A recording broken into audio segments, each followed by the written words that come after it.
Ibu, dan teman-teman semuanya.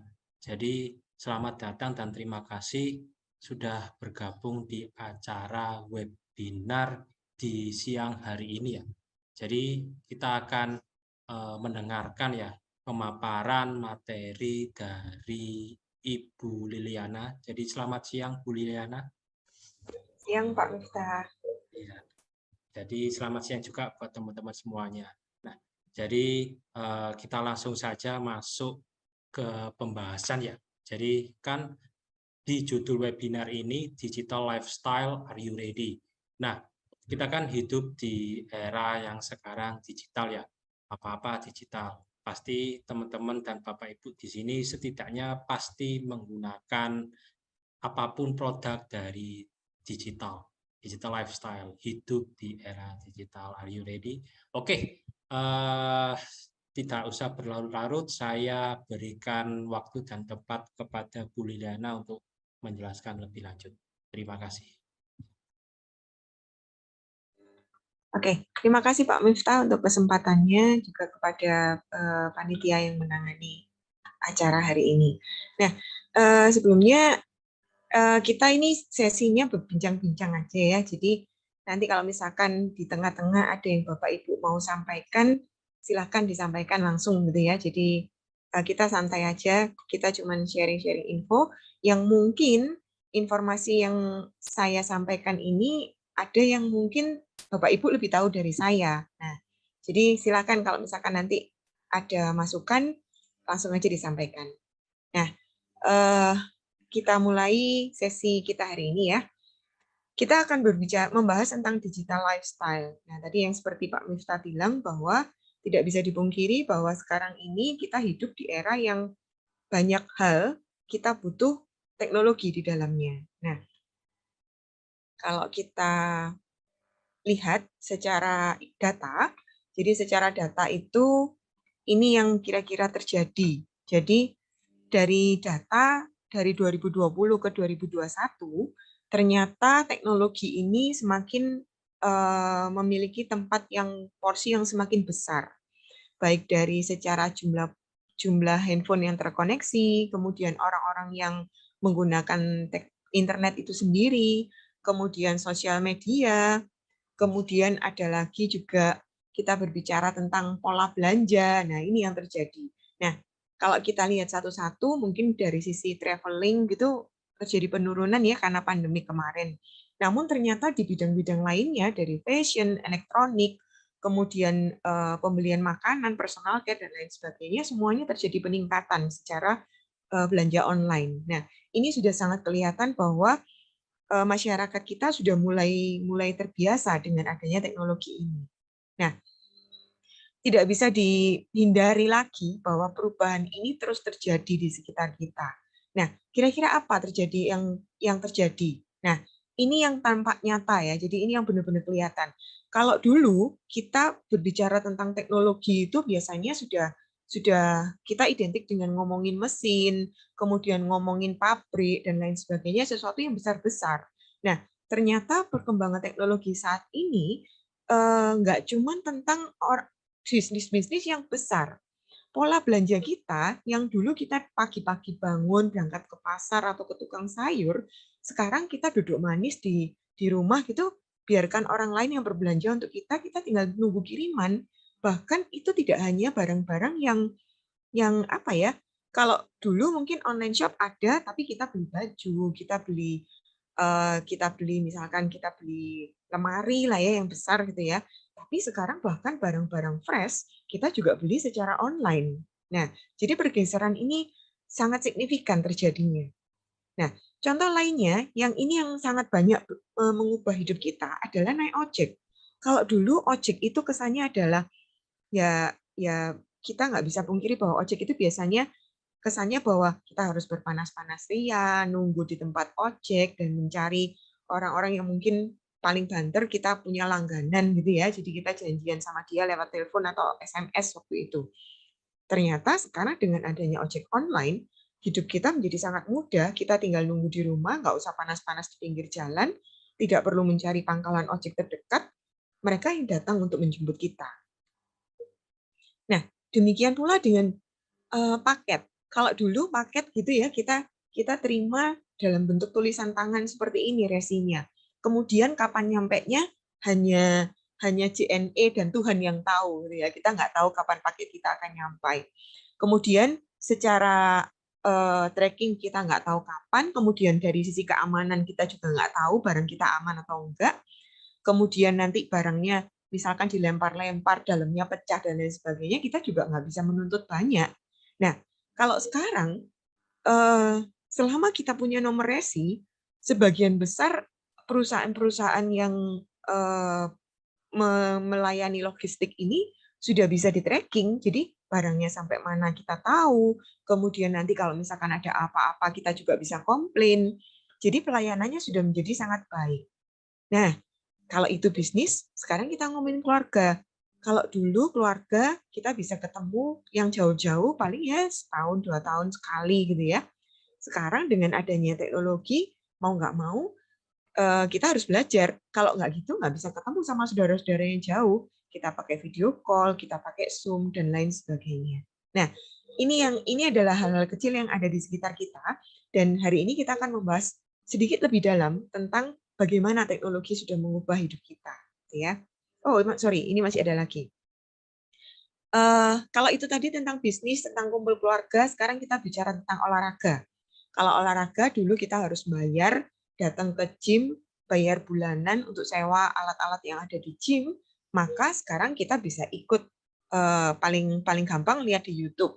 Atau kalau enggak, kita bisa download aplikasi, kemudian mereka yang akan mengarahkan kita hari ini harus latihan apa, kemudian kita hari ini harus makan apa, dan lain sebagainya, sudah diarahkan oleh aplikasi.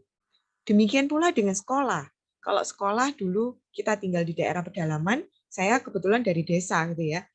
Ya mau nggak mau informasi yang didapatkan terbatas dari sumber daya yang ada di daerah saya. Nah, kalau sekarang begitu kita punya koneksi internet, kita bisa belajar apapun yang kita mau, baik yang gratis maupun berbayar. Nah, ini yang akan kita bahas hari ini. Nah, kita akan membahas beberapa hal, mungkin tidak akan bisa membahas semuanya, tapi kita akan membahas beberapa hal dari sisi baik dan sisi buruknya. Bagaimana teknologi itu mengubah hidup kita, baik kita mendapatkan added value, jadi sesuatu yang baik, ataupun hidup kita berubah menjadi yang lebih jelek karena teknologi ini. Nah, yang pertama kita coba lihat tentang online shop, jadi online store. Kita berbicara tentang belanja. Tanpa disadari, sekarang kalau kita pergi-pergi, lebih baik ketinggalan dompet daripada ketinggalan handphone. Selama tas itu ketinggalan dan handphone masih dibawa, itu aman. Kita nggak akan panik. Kita nggak perlu pulang. Karena apa? Kita sudah mengarah ke cashless generation sekarang ini. Bayar bisa pakai handphone. Kita bisa pakai Dana, OVO, GoPay, dan lain sebagainya. Mau pakai nggak mau pakai tunai, nggak mau pakai uang langsung, kita bisa pakai kredivo misalnya, sehingga kita bisa pakai pay letter, cicilan dan lain sebagainya. Jadi pembayaran sekarang sudah mulai mengarah ke yang tanpa uang fisik. Nah, jika dilihat dari sisi positifnya, belanja online ini sangat efisien. Kita nggak perlu ke mall, kita nggak perlu bayar parkir, kita bisa memilih dengan bebas, jadi pilihan barangnya itu sangat bervariasi. Demikian pula dengan kualitas tokonya, kita juga bisa memilih sesuai dengan yang kita mau, yang sesuai dengan pilihan kita, dan kita bisa beli dari mana saja. Contoh misalnya, saya ini suka makanan-makanan khas Solo. Kalau dulu saya harus berangkat ke Solo untuk makan timlo, untuk makan misalkan saya beli keripik ceker dan lain sebagainya, sekarang saya bisa pesen pakai just tip, dikirim pakai paksel, sudah sampai di rumah saya dalam waktu kurang dari 24 jam. Bahkan dawet di pasar gede, saya juga bisa pesen. Jadi sampai di sini masih dalam keadaan dingin. Nah, jadi kita bisa lihat betapa amazing-nya online shop ini. Nah, selain itu, kita juga bisa mencari promo yang sesuai dengan kebutuhan kita. Contoh, saya mau beli baju nih, ada teman saya mau menikah. Nunggu deh nanti 11-11 saja, biasanya banyak promo waktu itu. Oh, menikahnya masih akhir November, saya masih bisa tunda untuk mencari promo yang sesuai. begitu ada flash sale, biasanya kalau kita pasang reminder, maka aplikasi sudah bisa kasih reminder, kasih pengingat ya. Jadi begitu kurang 10 menit atau kurang 30 menit, sistem akan mengingatkan kita, flash sale-nya sebentar lagi mulai loh. Nah, jadi banyak sekali bantuan yang bisa diberikan oleh online shop ini. Kalau dulu kita belanja datang masuk ke mall gitu ya, kalau misalkan SPG-nya atau yang jaga toko ini lagi nggak enak hati gitu, kita diikuti kemana-mana, kita megang, dilirik-lirik kayak seakan-akan kamu mampu beli ini. Nah, kadang-kadang gitu. Dengan online shop, kita bisa pilih dimanapun yang kita mau. Bahkan mungkin barang-barang yang harganya sudah di luar kemampuan kita masih bisa lihat-lihat. Kita masih bisa membandingkan tanpa perlu ada rasa takut ataupun khawatir. Kan cuma lihat-lihat aja, nggak apa-apa kan? Nah, seperti itu. Kemudian online shop juga menawarkan pembayaran yang jauh lebih mudah. Kita kalau sekarang kita nggak punya uang, kita bisa bayar nanti dengan kartu kredit, dengan pay letter, dengan COD dan lain sebagainya. Nah, jadi ini kelebihan-kelebihan dari online shop yang kita bisa dapatkan, berbagai kemudahan akibat teknologi dalam bidang online shop. Nah, namun ternyata dari teknologi itu selalu seperti pedang bermata dua. Kita bisa memanfaatkan sisi positifnya, tapi kita juga akan mendapatkan sisi negatifnya. Contoh, kita beli barang di Shopee. Kalau kita tidak pintar-pintar memilah, maka bisa jadi barangnya datang tidak sesuai dengan yang kita butuhkan. Atau barangnya datang tidak sesuai dengan yang dideskripsikan di halaman yang mereka jual. Contoh misalkan seperti ini. Ternyata barangnya datang KW. Nah, padahal tidak disebutkan di halaman deskripsinya bahwa ini KW, misalkan harganya ini asli, ini keren, apa ya istilahnya ya, kalau yang barang super premium dan lain sebagainya. Sehingga kualitas barangnya tidak jelas. Ya, seperti biasa, marketing selalu membesar-besarkan tanpa kita tahu bahwa di belakangnya ada sesuatu yang disembunyikan. Kemudian, kadangkala ada biaya tambahan yang tersembunyi. Pada saat kita check out, tiba-tiba ada biaya layanan, ada biaya administrasi, ada biaya misalkan service charge, dan lain sebagainya, yang kalau kita tidak perhatikan, itu bisa menambah dari biaya belanja kita. Kemudian yang ketiga, penipuan. Nah, ini yang sering terjadi. Penipuan ini bisa jadi kita sudah bayar, kemudian barangnya nggak datang. Atau misalkan kita bayar untuk barang asli, datangnya tidak asli, dan lain sebagainya. Kemudian yang keempat, ini berhubungan dengan yang ketiga, yaitu tentang keamanan pembayaran. Kita bayar, kemudian kita masukkan data pembayaran kita, misalkan didirect ke sebuah halaman tertentu, kemudian ternyata di sana ada apa ya, phishing yang terjadi di sana. Apa ya phishing itu ya? Kegiatan kita di sana direcord, sehingga akhirnya apa? User password kita didapatkan oleh pihak ketiga dan kemudian ini yang digunakan untuk belanja. Atau misalkan kalau kartu kredit, sistem keamanannya ada di 3 digit CVV. Nah, kalau CVV-nya ini bobol, kemudian kartunya dia tahu nomornya, ya sudah habis kita. Kartu kita bisa dipakai belanja. Nah, kemudian yang keempat, dari sisi pengirimannya, bisa jadi ada kalanya nggak dikirim, ada kalanya juga pengirimannya tidak aman sehingga datang dalam kondisi pecah atau sobek atau basah dan lain sebagainya. Kemudian yang keempat, pengembalian barang. Ada kalanya ketika kita belanja di platform yang apa ya, yang tidak stabil, tidak bisa diandalkan, pengembalian barangnya jelek. Jadi setelah beli, kita sudah bayar, barang datang tidak sesuai, kita komplain, WhatsApp-nya sudah dimatikan. Sehingga kita diblok, kita nggak bisa komplain di sana. Nah, yang terakhir ini yang dari kita sendiri. Kadang-kadang ada barang, kemudian didiskon, perlu nggak perlu, karena ada diskon, wah eman ini, siapa tahu nanti saya butuh. Nah, ini godaan seperti ini yang akhirnya menyebabkan kita lupa diri. Kadang-kadang karena godaan diskon, akhirnya belanja tanpa mengontrol keuangan kita. Nah, dari belanja online ini, saya menemukan beberapa fakta yang unik. Nah, dari survei yang dilakukan dari tahun 2020 ke 2021, ternyata terjadi peningkatan belanja dari sisi orang-orang yang sudah berumur. Kalau kita lihat dari umur 35 ke atas, yang oranye ini 2020, yang biru 2021, anak-anak mudanya tetap cukup tinggi gitu ya. Ternyata dari umur 35 ke atas ini terjadi peningkatan. Nah, berarti yang orang-orang yang dulunya berbelanja secara offline sekarang sudah mulai bergeser mereka berbelanja secara online. Nah, ini fakta yang cukup menarik ini. Berarti orang-orang ini sudah mulai mau belajar terhadap teknologi. Kemudian ini juga ada survei kedua yang saya temukan adalah fleksibilitas pembayaran saat ini menjadi faktor utama. Nah, ini kalau ditelisik lebih jauh bisa jadi karena tidak semua orang bisa mendapatkan apa yang mereka inginkan dengan kondisi keuangan mereka saat ini. Sehingga akhirnya bagi mereka lebih mudah kalau ya sudahlah saya cicil agar saya bisa mendapatkan barang yang saya inginkan. Nah, kalau kita lihat dua tertinggi ini, mereka membicarakan tentang cicilan. Dan kemudian ada faktor bunga rendah, kemudian fleksibilitasnya di berbagai platform, dan lain sebagainya.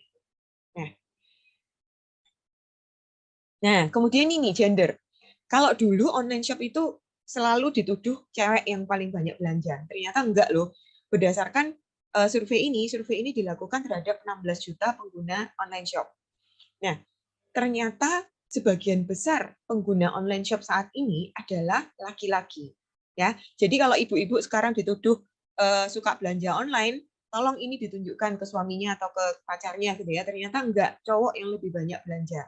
Nilai transaksinya lebih besar, begitu pula dengan jumlah transaksinya lebih banyak. Nah, ini fakta yang menarik ini harus disimpan ini ya. Nah, berikutnya, masalah tadi. Ketika kita berbicara tentang belanja, dari fakta-fakta yang didapatkan, ternyata sekarang ada satu penyakit psikologis yang ditemukan oleh banyak psikolog, dan sekarang ini sudah mulai tren dibahas di berbagai jurnal, yaitu tentang kecanduan belanja online.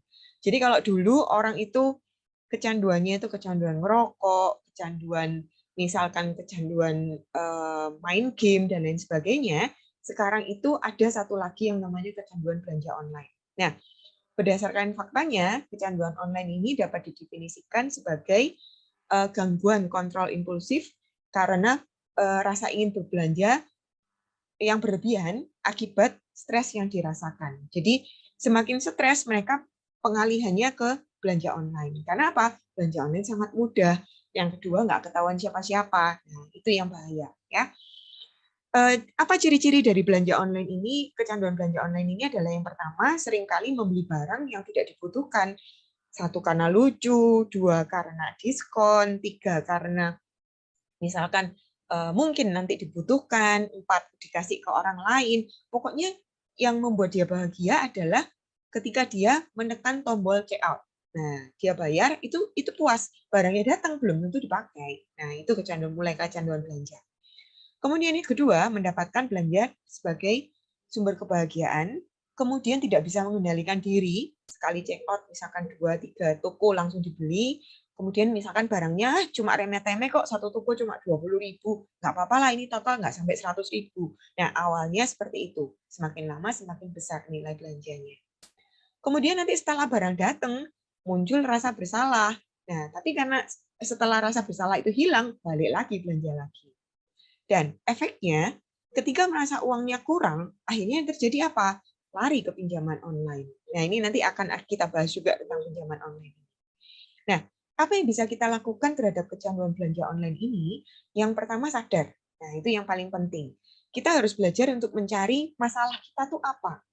Bukan karena kita butuh terhadap barang-barang yang kita belanja, tapi mungkin ada stres yang ada di pihak lain, ada yang di sisi lain. Itu yang harus kita benahi. Sehingga apa? Stres ini tidak lari ke belanja. Kemudian yang jelas kita harus belajar untuk membuat rencana belanja, kemudian evaluasi itu. Apa yang salah? Ketika di akhir bulan saya melihat bahwa uang bulan ini kenapa kurang, kita evaluasi secara berkala. Salahnya di mana? Oh, terlalu banyak yang pengeluaran yang tidak diprediksi misalnya. Nah, dari sana kita tiap awal bulan kita coba setting lagi. Oh, saya belanja untuk makan sekian, saya belanja untuk beli pakaian sekian, saya belanja untuk anak-anak sekolah sekian, dan seterusnya. Jadi rencana ini terus kita perbarui setiap kali kita menemukan masalah di akhir bulan sebelumnya. Jadi kita tuning terus, apa yang salah dari kegiatan kita sebelumnya. Kemudian yang keempat, biasakan kalau misalkan kita sudah mulai impulsif belanjanya, sudah merasa bahwa oh saya sudah mulai kecanduan belanja dan saya tidak bisa mengendalikan ini, maka simpan dulu semua kartu kredit kita, aktifkan semua pay letter kita, belanja menggunakan cash on delivery atau gunakan uang tunai. Ya, jadi debit itu masih aman. Karena apa? Begitu habis kita nggak bisa apa-apa di sana. Nah, jadi hindari penggunaan kartu kredit, kemudian pay letter, cicilan itu jangan digunakan dulu. Selama kita merasa bahwa kita masih belum bisa mengendalikan pola belanja kita. Kemudian pinjaman online, ini cukup sering sekarang kita dengar, gitu ya.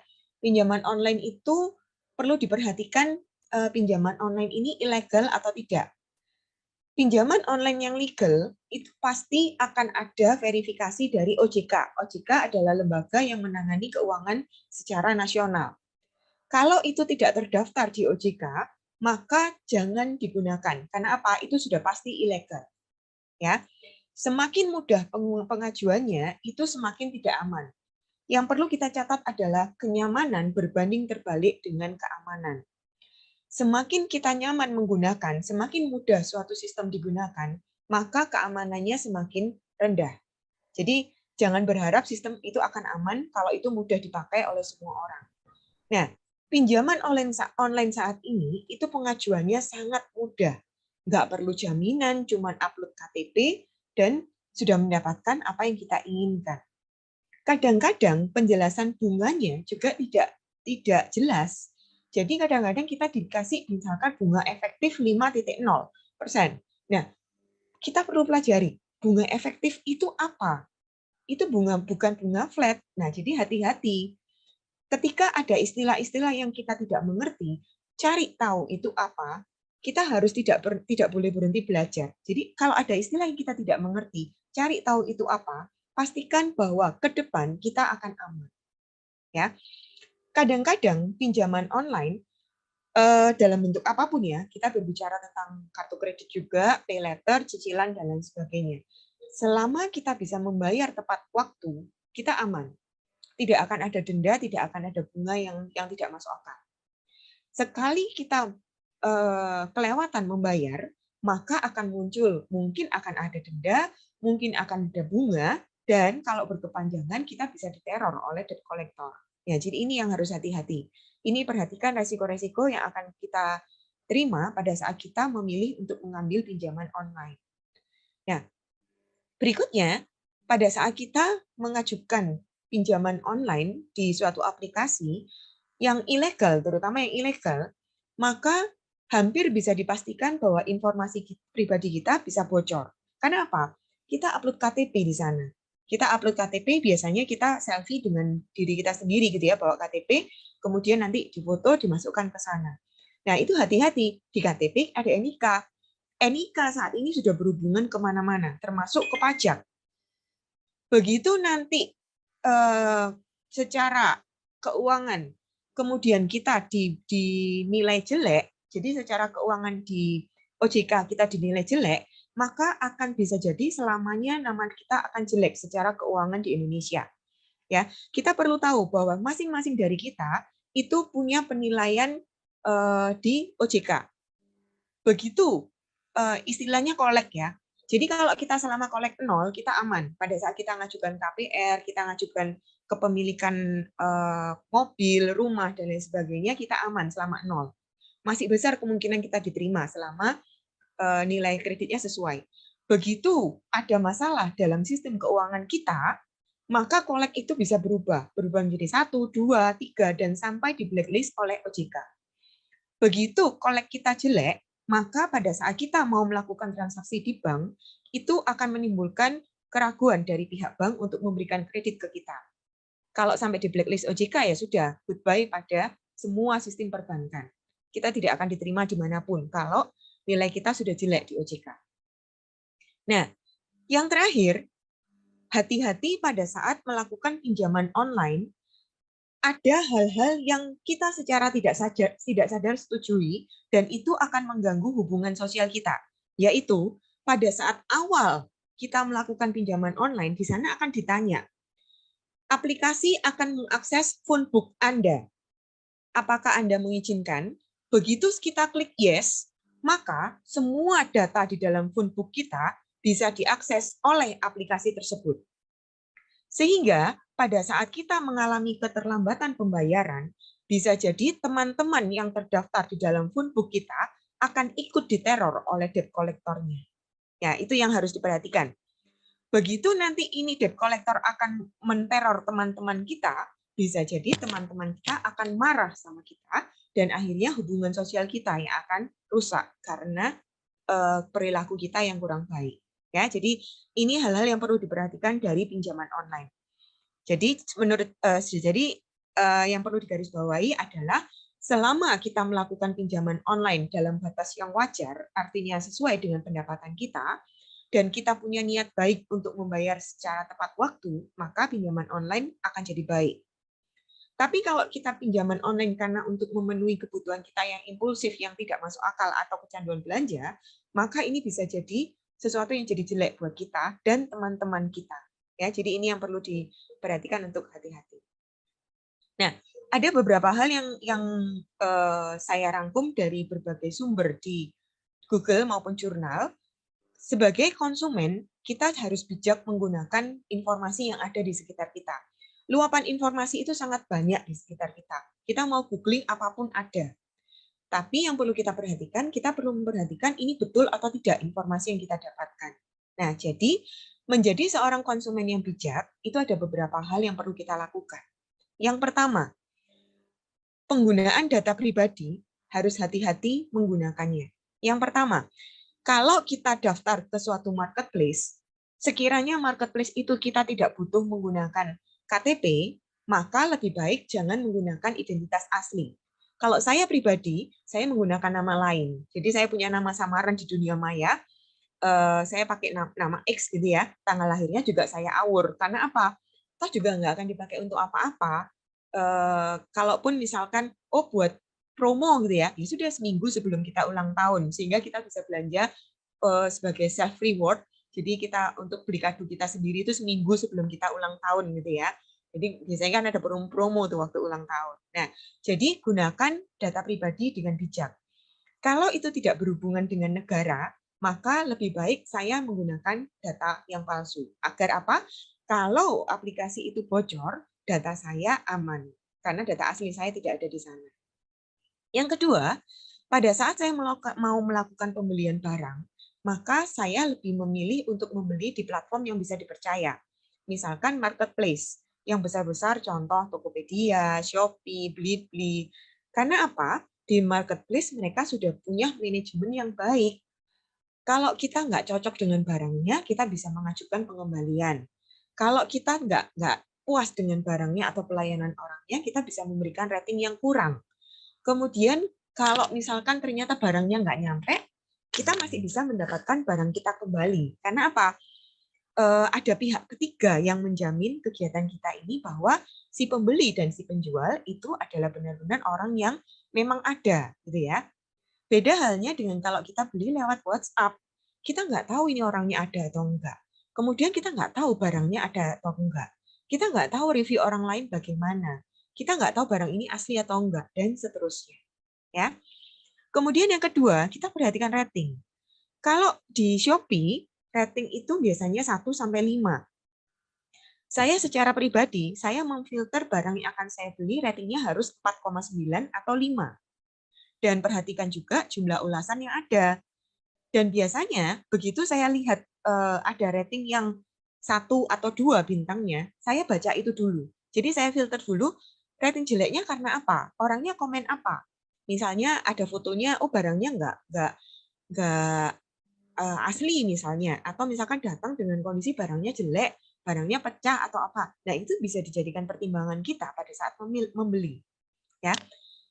Atau kita juga bisa membaca komentar-komentar yang ada. semakin banyak komentarnya, biasanya saya semakin melihat nih, komentar jeleknya apa, baru kemudian saya lihat komentar baiknya apa. Nah, ini kebiasaan yang buruk dari pembeli di Indonesia, dari buyer-buyer di Indonesia. Ketika memberikan review di marketplace, reviewnya 5 bintangnya, tapi komentarnya isinya adalah paket sudah sampai dengan baik. Bukan itu loh review. Review itu harusnya adalah bagaimana barang itu digunakan, sesuai atau tidak dengan deskripsinya, sesuai atau tidak dengan kegunaannya. Itu yang baru yang dinamakan review.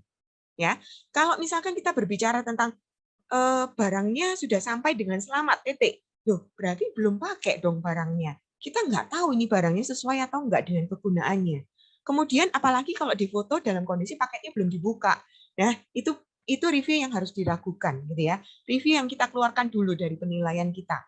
Karena apa? Tidak membantu dari penilaian kita. Cari review-review yang sudah orangnya itu sudah pakai, kemudian orangnya sudah memastikan barangnya datang, kemudian difoto barangnya, apalagi kalau sudah dipakai. Nah, itu jauh lebih bagus reviewnya.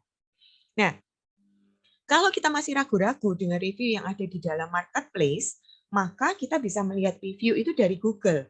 Google tuh bisa loh ada reviewnya loh, terutama kalau kita berbicara tentang toko, kita berbicara tentang restoran, kafe, kemudian misalkan barang dengan merek tertentu. Nah, itu ada reviewnya dari Google. Sama dengan itu, semakin baik reviewnya, kita boleh pertimbangkan untuk membeli barang itu. Kalau Google, semua orang yang punya akun Google boleh mengisi, namun tidak bisa dipastikan bahwa orang ini benar-benar sudah pernah pakai barang itu, gitu ya. Jadi lebih valid kalau kita lihat reviewnya dari penilaian marketplace-nya. Kemudian berikutnya, harga barang. Ketika kita mau beli barang, sebaiknya kita tahu dulu harga wajarnya berapa. Contoh, saya mau beli misalnya S22 Ultra gitu ya. Kita tahu di Samsung Store harganya 22 juta misalkan. Kemudian di Shopee ada yang jual 10 juta. Kemudian tanpa pikir panjang kita beli. Nah, itu sudah pasti barangnya palsu. Karena apa? Barangnya tidak logis harganya. Nah, itu jadi hati-hati gitu ya. Kita harus tahu dulu medan yang kita masuki. Kita harus tahu kira-kira pada saat masuk ke toko online, apa yang harus kita perhatikan, gitu ya, dari harganya, dari harga wajarnya, kemudian kegunaannya, dan lain sebagainya. Kemudian yang selanjutnya adalah perhatikan masa diskon.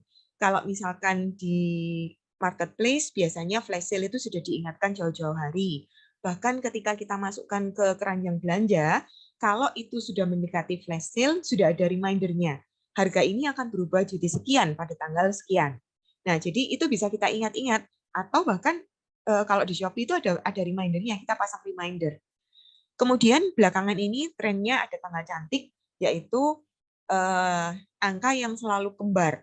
10-10, 11-11, 12-12, 1-1. Nah, itu biasanya ada promo besar-besaran. Kemudian promo ongkir, ini juga hati-hati. Kalau saya perhatikan saat ini Shopee itu sedikit menjengkelkan, karena apa? Pada saat kita mau milih barang, pada saat di keranjang, kita bisa pakai voucher. Vouchernya kemudian misalkan ada ongkos kirim free, ya, atau ada subsidi ongkos kirim. Tapi hanya untuk pembayaran pay letter dan Shopee Pay, misalkan seperti itu. Saya nggak punya dua-duanya, ya sudahlah saya skip. Saya pencet beli, kemudian pada saat mau bayar, karena tadi saya merasa sudah saya mencari voucher, saya tidak mencari voucher lagi. Dan ternyata pada saat setelah saya klik beli, di bagian checkout, itu ada lagi loh vouchernya. Jadi bayar pakai kartu kredit, bayar pakai debit, itu kadang-kadang masih dapat free ongkir. Ya, jadi hati-hati. Setiap kali ada tombol promo, kapanpun itu, coba cek. Jadi bisa jadi di halaman yang berbeda, promonya berbeda lagi. Dan kemudian berikutnya adalah sekali lagi punya rencana dan catatan keuangan keluarga. Setiap periode kita tentukan, saya sudah spare untuk anak sekolah sekian, untuk makan keluarga sekian, sisanya saya mau nabung sekian, kemudian saya sisakan foya-foya saya berapa. Nah, itu yang perlu saya perhatikan. Jadi kalau saya mau foya-foya, maka ada batasan yang harus saya pegang. Oh, foya-foya saya bulan ini adalah 200.000. Kalau sudah mendekati 200.000, harus ada self reminder. Jadi kita harus mengingatkan diri sendiri bahwa uangmu sudah habis ya, jangan belanja terus, gitu ya. Itu yang terjadi sebagai konsumen bijak. Kemudian pada saat membayar, terutama ini kalau kita membayar melalui website, ya, perhatikan simbol gembok saat pembayaran. Jadi di URL di bagian atas itu biasanya ada logo gemboknya, dan pastikan bahwa URL kita itu tulisannya HTTPS. Nah, itu menunjukkan bahwa halaman tersebut aman. Kalau tidak ada HTTPS-nya atau tidak ada logo gemboknya, jangan sekali-kali melakukan pembayaran pada website tersebut.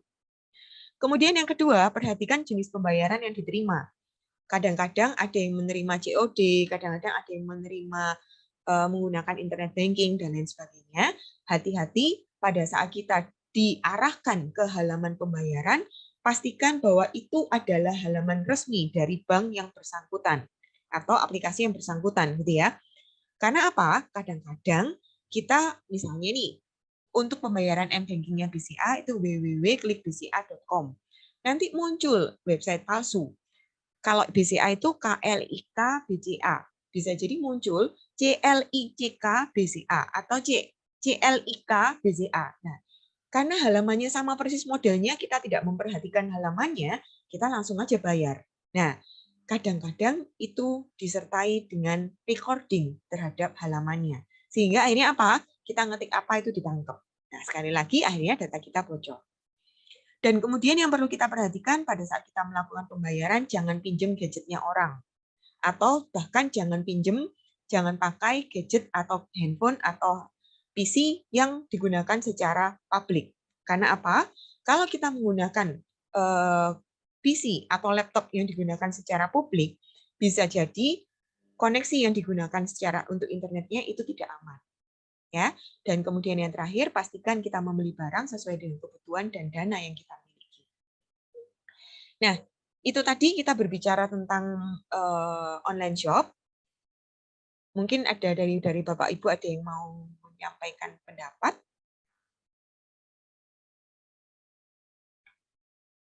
Ada ya, oke kita lanjut dulu. Mungkin nanti kalau misalkan ada sesuatu yang terpikirkan, monggo dituliskan di chat boleh, nanti bicara langsung boleh. Nah, yang kedua, kita berbicara tentang pola belajar bekerja kita. Akibat pandemi kemarin, banyak orang yang satu dirumahkan, dua harus bekerja dari rumah. Kita nggak bisa lagi bekerja di kantor, misalkan gitu ya. Dan ini akhirnya mengubah cukup banyak dalam kehidupan kita. Nah, masalah-masalah yang kita hadapi ketika kita kerja di kantoran, itu yang pertama adalah gaji tetap. Kalau kita terima 2 juta dari kantor, ya setiap bulan gaji kita 2 juta, nggak bisa nambah. Apapun yang kita lakukan juga gajinya akan segitu-segitu saja, gitu ya. Kemudian yang kedua, kita juga harus menyesuaikan diri dengan rekan kerja. Kadang-kadang ada rekan kerja yang kalau istilah Surabayanya itu mencekno gitu ya, tidak bisa menerima pendapat orang lain, seenaknya sendiri, kemudian kerja juga tidak mau optimal dan lain sebagainya. Itu mengganggu pola kerja kita juga akhirnya. Kemudian yang ketiga, dari pekerjaan kantoran itu secara fleksibilitas waktu kita tidak bisa seenaknya. Terutama kalau wanita gitu ya, begitu punya anak, kebanyakan wanita harus memilih bahwa mereka harus berhenti bekerja. Karena apa? Anaknya nggak ada yang jaga. Nah, demikian pula terhadap wanita, kadang-kadang ada kantor yang memberlakukan bahwa manajer nggak boleh cewek, kemudian nanti melahirkan nggak dikasih cuti, kemudian nggak dikasih fasilitas untuk menyusui, dan lain sebagainya. Jadi terjadi kesenjangan di sana. Nah, masalah-masalah ini akibat pandemi kemarin ternyata memunculkan suatu kreativitas baru gitu ya. Orang-orang yang dirumahkan, orang-orang yang nggak bisa kemana-mana, orang-orang yang work from home, mungkin dia masih punya pekerjaan tetap, tapi karena lebih banyak di rumah, akhirnya banyak waktu lowong yang dia bisa lakukan, akhirnya muncul kreativitas. Dia akhirnya bisa jualan, misalkan, oh saya suka crafting, saya hobi masak, saya hobi melukis, saya bisa membuat misalkan karikatur dan lain sebagainya. Akhirnya dari sana muncul pekerjaan-pekerjaan baru yang dari dulu tokonya dipaksa dulu tokonya buka secara offline, kita harus jualan sewa tempat, kemudian menyewa gudang dan lain sebagainya. Sekarang kita bisa membuka toko online dengan mudah. Bahkan mungkin kita bisa jadi reseller gitu ya, dropship gitu ya istilahnya. Kita nggak punya barang, tapi kita hanya memindahkan barangnya orang ketika ada orang lain mau pesan. Nah, ini menyebabkan apa? Yang pertama, pangsa pasar kita semakin luas. Kita jualan di Shopee, yang beli bisa jadi dari Palembang, dari Kalimantan, dari Papua, dari Bali, dan seterusnya. Dari mana-mana bisa beli barang kita. Kemudian kalau kita jualannya misalnya makanan, areanya terbatas, maka jasa kurir akan menjadi semakin dibutuhkan. Ini memunculkan lapangan pekerjaan baru gitu ya. Kalau kita lihat sekarang ini di jalanan, bapak-bapak ojol itu ada yang hijau, ada yang kuning, ada yang merah, biru, pink, dan lain sebagainya. Ada yang orange juga, ini ketinggalan nih. Ada yang orange juga. Jadi tidak selalu bahwa kita punya toko makanan, kemudian kita bisa jualan di GrabFood. Nggak selalu seperti itu. Kita mau jualan apapun, kemudian nanti dikirim pakai Grab Express juga bisa. Jadi apapun yang kita bisa menggali hobi kita. Kita bisa menggali kelebihan-kelebihan kita apa. Dan itu kita bisa wujudkan dengan work from home. Jadi bekerja di rumah, gitu ya. Nah, tidak bisa dihindari bahwa ketika kita bekerja dari rumah, kita butuh yang namanya digital marketing. Kalau dulu orang jualan itu bikin brosur, bikin poster, dipasang di mana-mana, agar orang tahu bahwa ini barangku, aku jualan ini loh. Kalau sudah gede gitu kita pasang baliho di jalanan gitu ya. Kita pasang iklan di mana-mana. Nah, saat ini kita sudah bisa menghindari itu semua. Kalau kita punya dana terbatas, kita nggak bisa cetak poster, kita nggak bisa bagi-bagi brosur di mall atau di pinggir jalan, maka yang kita bisa lakukan adalah digital marketing. Apa itu digital marketing? Digital marketing itu adalah kita pasang iklan secara online. Google menyediakan, IG juga ada, Facebook, YouTube, dan lain sebagainya itu banyak sekali kita bisa gunakan. Dari yang gratis sampai berbayar itu ada semua. Nah, contoh di Shopee, kalau kita menggunakan digital marketingnya mereka bisa memberikan analisis seperti ini. Nah, ini butuh keahlian kita untuk pintar-pintar membaca data, ya. Bagaimana peningkatan jualan kita, kemudian bagaimana pendapatan kita dan lain sebagainya. Bahkan ini Shopee sudah bisa memberikan rekomendasi apa yang sebaiknya kita lakukan. Kamu sudah dekat dengan target ini loh, kamu sebaiknya lakukan ini. Nah, sudah ada rekomendasi seperti itu. Instagram pun juga sama. Instagram sudah menyediakan Instagram khusus untuk bisnis. Jadi banyak kelebihan-kelebihan yang kita bisa dapatkan kalau kita mau jualan lewat Instagram. Ya, bisa dipelajari nanti di Instagram karena nanti dikira saya jualan. Ya. Nah, kelebihan dari digital marketing ini adalah pangsa pasarnya sangat luas. Kalau kita bagi brosur, kita pasang poster, itu terbatas dari area di sekitar kita. Tapi kalau digital marketing, kita tinggal pasang di Google, maka semua orang yang mengakses Google itu bisa melihat selama kita memasangnya dengan tepat, gitu ya. Nah, tapi ada hal-hal yang perlu kita perhatikan pada saat kita menggunakan digital marketing. Yang pertama, biayanya kadang-kadang tanpa sadar ini menjadi melebihi dari yang sudah kita sediakan, gitu ya. Jadi pembiayaan kita misalkan, saya spare 10% dari keuntungan saya untuk di digital marketing. Ternyata karena kita merasa, kok nggak berhasil ya, tanpa kita analisis, kita terus memasang di area sana, gitu ya. Jadi misalkan pakai Google Ads, tanpa kita sadari ini harusnya nggak berhasil. Tapi karena saya Google minded, ya sudah saya pasang terus di Google. Nah, ternyata ini melebihi dari biaya yang kita butuhkan. Jadinya seperti itu. Kemudian yang kedua, ini sangat sering terjadi belakangan ini. Kadang-kadang ada hal-hal yang seharusnya ini tidak penting, hal-hal yang seharusnya tidak boleh dilakukan, akhirnya kita buat menjadi konten. Agar apa? Agar orang melihat toko kita. Nah, jadi ini perlu diperhatikan ya. Jadi kalau dalam bahasa kasarnya jangan menjual diri untuk konten, gitu ya. Karena apa? Ya akhirnya mungkin saat ini banyak orang yang melihat toko kita, tapi kesan orang terhadap toko kita menjadi tidak baik. Nah, yang ketiga, kadang-kadang karena saking luasnya marketing atau pangsa pasar yang dijanjikan oleh digital marketing ini, kadang-kadang kita tanpa sadar memilih target yang salah. Kita tidak sadar bahwa ternyata harusnya saya bukan di sini tempatnya, ya. Kemudian ketergantungan terhadap teknologi juga sama, dan Dan ini bergantung dari kualitas konsumen kita. Misalnya target kita adalah mungkin orang-orang yang sudah berumur. Orang-orang ini mungkin tidak terlalu menggunakan teknologi. Kalau seperti ini, maka kita tidak tepat sasaran kalau kita menggunakan digital marketing. Karena apa?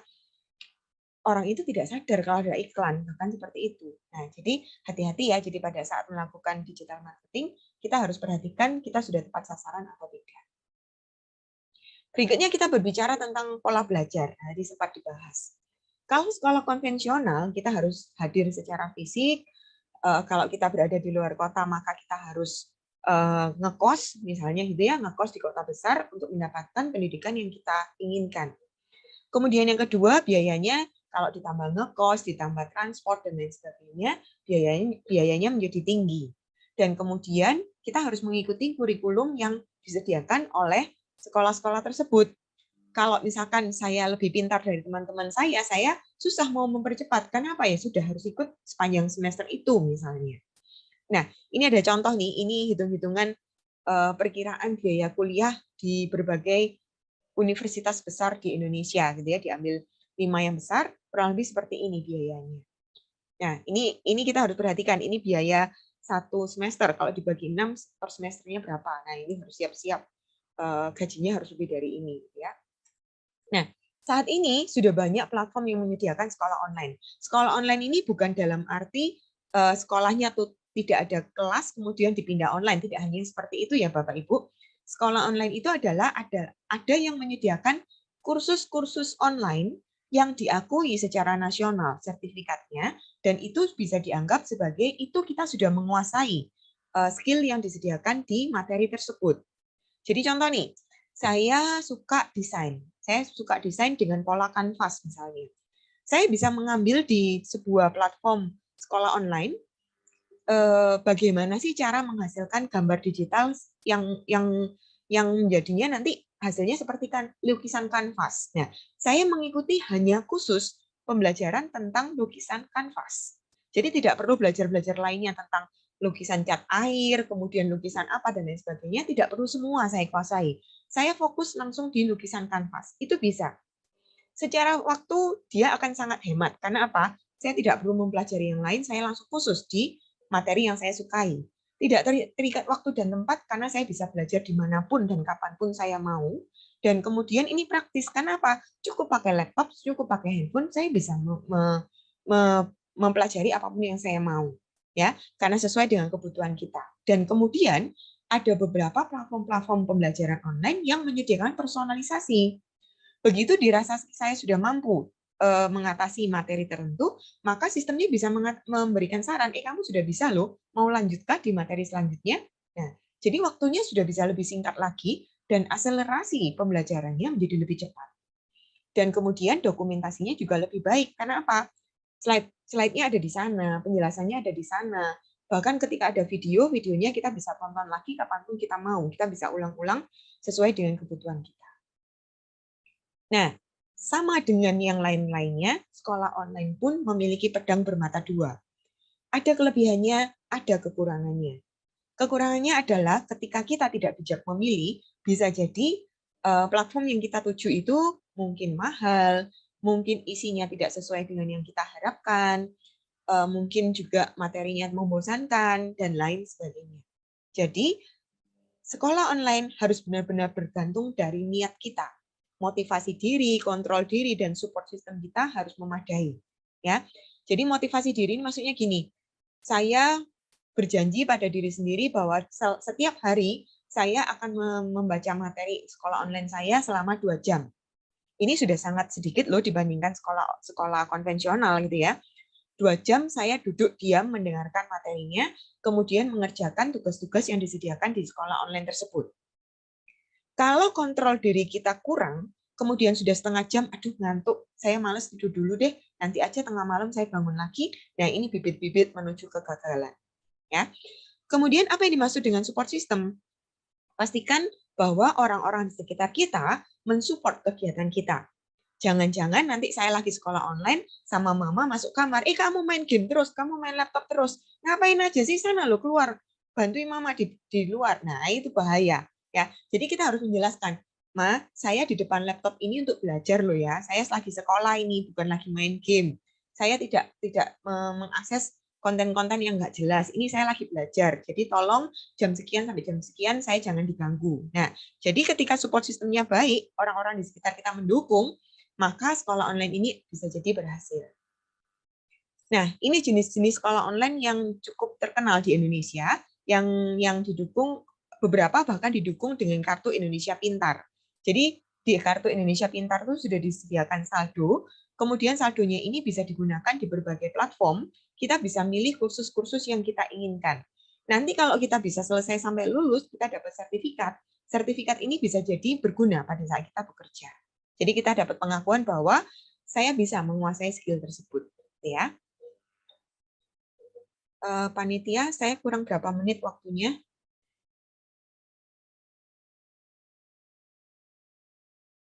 Halo, halo. Oke, panitianya lagi off. Kita lanjut ke bidang kesehatan, gitu ya. Di bidang kesehatan ternyata juga banyak loh perubahan akibat teknologi ini. Coba kita lihat, yang pertama adalah kalau dulu kita mau sehat gitu ya, kita nge-gym, kita ikut kelas-kelas olahraga, kemudian bahkan di kelas gym kita itu kita sewa personal trainer, atau misalkan kalau kita merasa bahwa tumbuh kembang kita itu ada masalah, kita ke ahli gizi, kemudian kita juga bisa ada pesan catering diet yang katanya harganya mahal banget gitu ya, atau kalau misalkan kita merasa ada masalah, kita bisa melakukan tes darah. Intinya kita mengira-ngira. Kalaupun misalkan ada sesuatu, yang paling valid itu adalah dari tes darah. Ya, kita cek kolesterol kita berapa, asam urat, dan lain sebagainya. Nah, kalau kita males tes darah, maka yang kita lakukan ya kira-kira badan saya ini aduh kaku semua, kayaknya ini kolesterol saya naik nih, waktunya minum obat kolesterol gitu ya. Atau misalkan wah ini berat badan saya kelihatannya naik nih, jalannya berat, ya sudah saya tak olahraga misalkan. Nah, ini akhirnya apa? Bisa mengarah ke kegiatan yang tidak tepat gitu ya.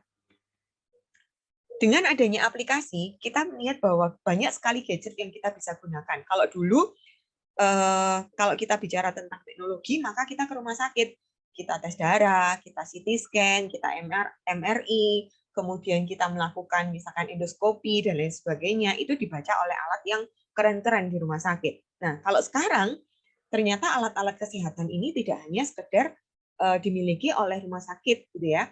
Kita bisa mendapatkan sendiri loh untuk memantau kesehatan kita.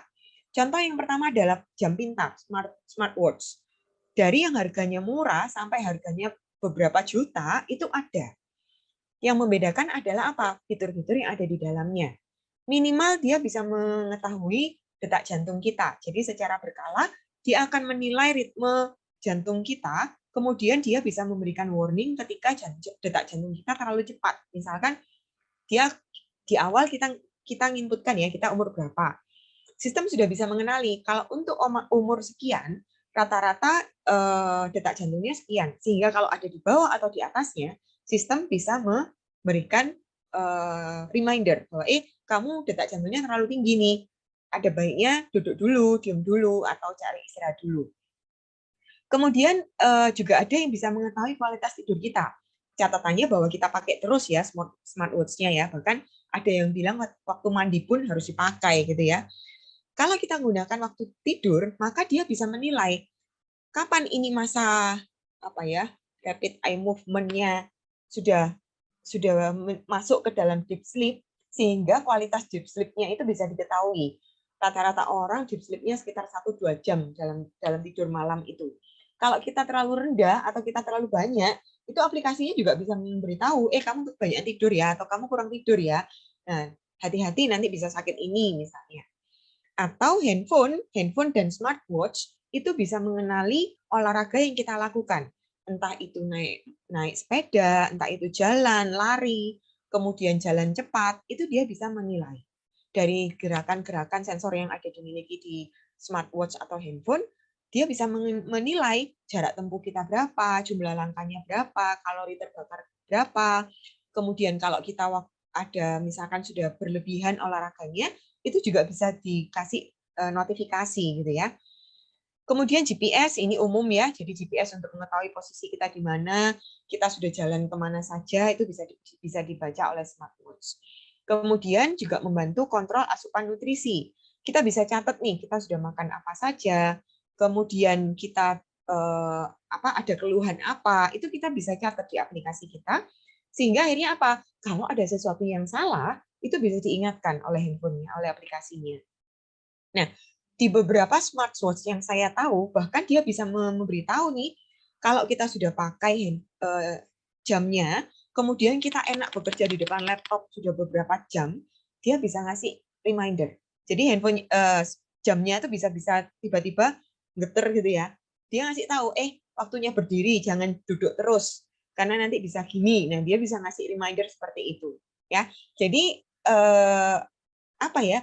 Pemberitahuan atau reminder-reminder sebelum terjadi sesuatu itu sudah bisa dikenali oleh smartwatch. Nah, selain smartwatch juga ada yang namanya smart scale. Jadi ini saya sebut merek tapi saya tidak jualan. Xiaomi itu punya smart scale. Smart scale ini untuk apa? Dia tidak sekedar hanya menghitung berat badan kita. Jadi dia sudah ada sensor-sensor di ujung-ujung ini, dia bisa mengenali peredaran darah di dalam kaki kita. Kalau katanya orang-orang yang refleksi itu di kaki itu kan banyak saraf-saraf yang berhubungan dengan berbagai macam bagian di dalam tubuh kita, gitu ya. Ada yang ke otak, ada yang ke ginjal, ke jantung dan lain sebagainya, itu bisa kebaca semua. Nah, smart scale ini bisa menghitung bahkan sampai persentase lemak di dalam tubuh. Jadi bukan berarti karena kita kurus kemudian ternyata lemak kita sedikit, enggak seperti itu. Nah, itu bisa dikenali di smart scale. Jadi kalau mau check out nanti ya, cari di Shopee, ada smart scale, cari di sana. Harganya sekitar 150 sampai 200 ribu. Nah, itu bisa mengenali apa? Mengenali banyak hal dalam kondisi tubuh kita. Itu bisa dihubungkan ke handphone, kemudian nanti bisa dilihat perkembangan tubuh kita. Masa otot kita dari masa ke masa naik atau turun, prosentase airnya wajar atau tidak, kemudian BMI kita bagaimana, bahkan kondisi tulang kita saatnya kita minum kalsium atau belum itu bisa diukur dengan smart scale ini. Sehingga kita tidak perlu tes darah ini untuk mengetahui hal-hal umum yang seperti ini, ya. Ada body age dan body score ini yang menilai kondisi tubuh kita ini baik atau tidak, sesuai atau tidak dengan usia kita secara tanggal lahir gitu ya. Kadang-kadang ada yang usianya masih 25, ternyata body age-nya itu 41. Karena apa? Misalkan BMI-nya terlalu tinggi, overweight, kemudian lemaknya terlalu banyak, kemudian atau misalkan masa ototnya ini jelek, nggak pernah olahraga, dan seterusnya. Itu bisa dikenali melalui smart scale. Kemudian berikutnya, sekarang ini banyak sekali aplikasi-aplikasi yang bisa mendukung kegiatan hidup sehat kita. Dari olahraga dengan game, kalau yang ini saya juga main, ini namanya olahraganya Pikmin, punyanya Nintendo. Nah, itu bisa mengukur langkah kita setiap harinya. Nah, kemudian dari jumlah langkah ini, kita bisa mendapatkan reward macam-macam. Ada misi-misi yang harus kita selesaikan, sehingga apa? Secara tanpa sadar, kita berolahraga karena kita ingin mendapatkan reward yang lucu-lucu tadi. Nah, jadi tidak hanya Pikmin ya, banyak sekali olahraga-olahraga yang bisa kita lakukan tanpa sadar dengan bermain, ya. Kemudian ada juga aplikasi-aplikasi yang untuk belajar yoga, memantau tumbuh kembang anak. Jadi anak saya ini umur 4 tahun kondisinya seperti ini wajar atau tidak. Nah, itu bisa dikenali melalui aplikasi. Kita tinggal inputkan kondisi anak kita.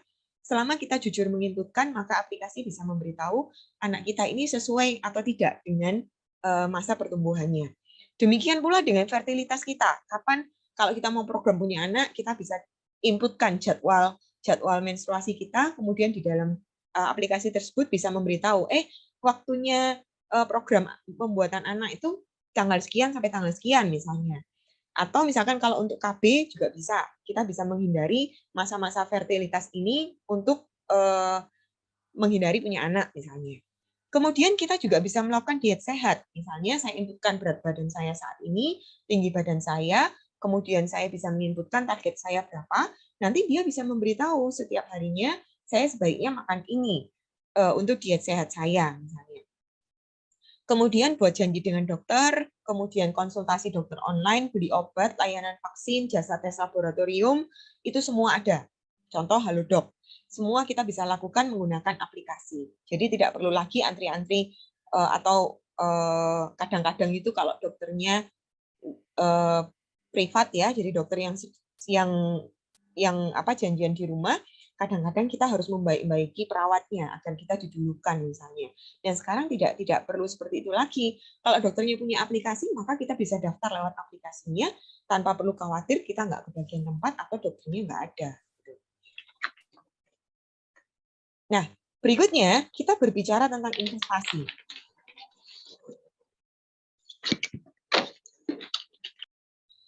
Berbicara tentang investasi, kalau dulu kita punya uang gitu ya,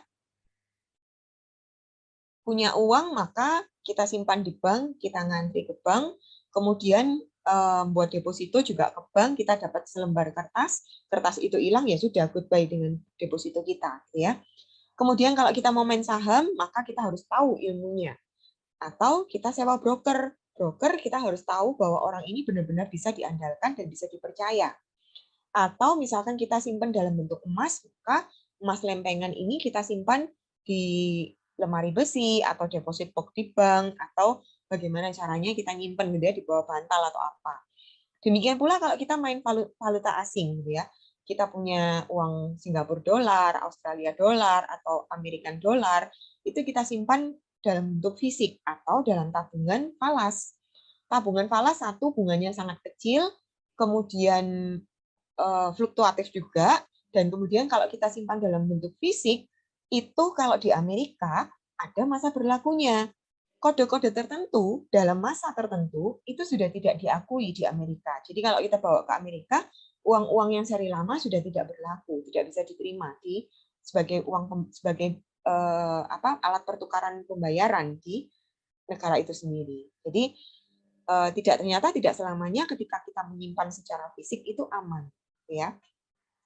Saat ini digital money sudah ada di mana-mana, digital banking juga ada di mana-mana, investasi juga sangat mudah dilakukan, dengan uang berapapun kita bisa melakukan investasi.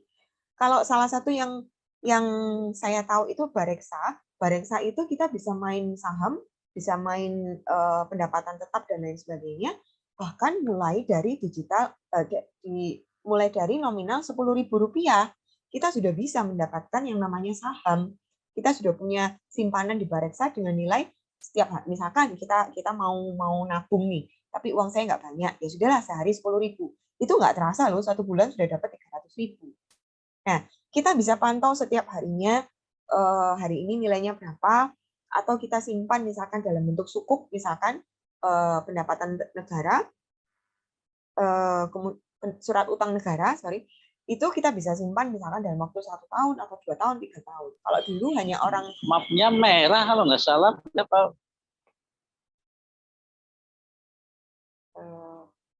Oke. Kalau dulu kita main saham itu identik dengan orang-orang yang pinter-pinter aja, yang ngerti, dan nominalnya juga harus besar. Kita harus beli misalkan 1 lot 1.000 lembar gitu ya. Kalau sekarang enggak, kita punya uang 10.000 ya sudah belikan 10.000. Nah, jadi bentuk simpanan kita sudah beralih. Kalau dulunya kita pegang buku tabungan, sekarang kita pegang handphone. Semuanya ada di sana, ya. Jadi ini sekali lagi kita menuju ke cashless generation. Nah, kalau ini di sini menjadi cashless society. Bahkan Bitcoin ya, Bitcoin juga ada aplikasinya yang diakui oleh OJK. Kita juga bisa main Bitcoin dengan nominal yang tidak terlalu besar. Nah, bahkan ini ada informasi dari OJK gitu ya, katanya sebentar lagi uang kertas ini akan berkurang nilai jumlah yang beredar dan akan menuju ke rupiah digital. Jadi uang-uang yang dibayar ini semuanya menggunakan uang digital. Di China sendiri, di China itu sudah hampir tidak ada uang tunai. Pembayaran dimanapun, hampir semua vendor, jadi bahkan kita bayar di PKL gitu ya, di pedagang kaki lima di pinggir jalan, itu sudah menggunakan uang digital. Jadi kalau di sini, kalau kita lihat sekarang QRIS ya, QRIS sudah mulai, tapi untuk yang PKL masih jarang menggunakan QRIS. Nah di China itu kita bayar, misalkan kita beli gorengan 1.000 gitu, bayarnya pakai QRIS gitu, pakai uang digital.